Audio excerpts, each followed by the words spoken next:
I'd like to talk to you about the difference between authority and power. How many of you know, or think you know, the difference between authority and power? Can I see a show of hands?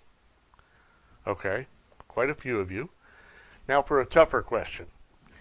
How many of you are willing to share with me what you believe the differences are? Can I see that show of hands? Okay. I'm going to pick you over there. Let's hear what you think. All right, good answer. Very interesting. Not exactly what I was looking for, but close. And how about you over there? All right, also a very good answer. Not exactly what I was looking for. The true difference, in my view, between authority and power is that authority is something that someone gives to you. And because they give it to you, they can take it away. It is fleeting. It is not permanent. Someone gives you the authority to sign purchase orders for amounts up to $500. If you want to spend more than that, you have to go to someone with higher authority, typically the person who gave you your authority.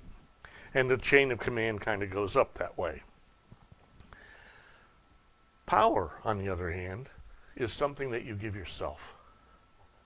It comes from within. No one else gives it to you. You give it to yourself, and therefore no one can take it away. I often talk about visual image formation as a method of goal achievement. The basic tenets of that, and it's really not some weird California cult, have to do with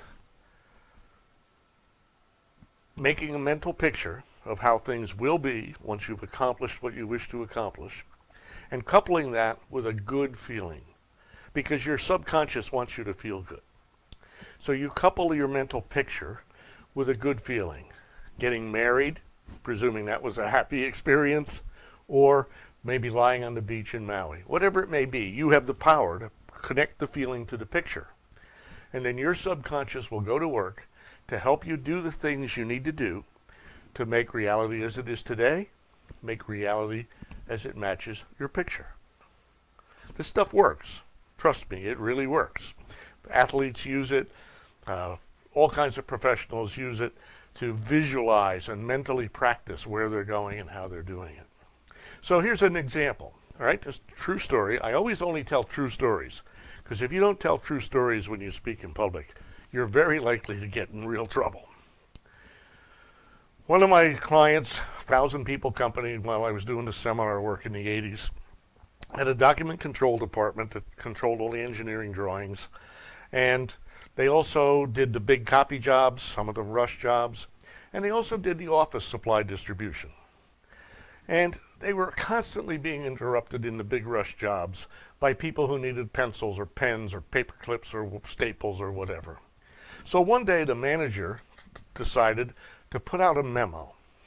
And this memo said, beginning with, "In order to serve you better," and let me tell you, anytime you see something that says "in order to serve you better," watch out. The pain is coming. It's going to bite where it hurts. "In order to serve you better, from now on you will get office supplies if you requisition them on Tuesday mornings between 9 and 10 and pick them up on Thursday afternoons between 3 and 4. They printed 1,000 copies, put it all over the organization except for the highest mucky mucks and their executive assistants. So the ones on Mahogany Row didn't get this memo. The rest of the organization did, and what happened? The behavior of 98% of that organization was changed. No more interruptions. Now, who gave that manager, I don't remember whether it was a he or a she at this point, who gave that manager the authority to put out that memo, to make that decision, to change the behavior of that whole organization? And the answer is no one.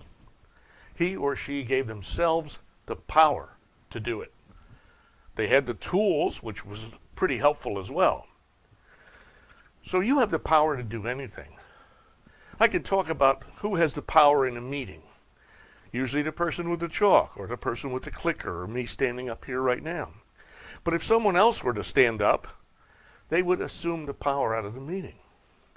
Assume you're in a meeting where you got a thing that you really want to push, and the decision makers are in the meeting, and the conversation is going on to something like, oh, we really need to save some money. And you jump up, and you walk up to the front of the room, and you grab the chalk or the pen or the writer, the marker, and you say, I apologize for interrupting, but what you said, sir, really brought it home to me. And what I want to propose is the following. And you propose what it is you want, and you shut up after you've asked, shall we start it on Tuesday or Thursday? What's going to happen? A lot of people are going to sit there and say, you're out of your mind for doing that. But what if all of a sudden the boss says, do it? You have accomplished a coup d'etat. You have the power to do anything you want. When you take the chalk, there's a requirement, and that is you better be right. But you have the power to take the chalk. So there is magic in the power that you have within you. You can be anything you want to be. You have that power.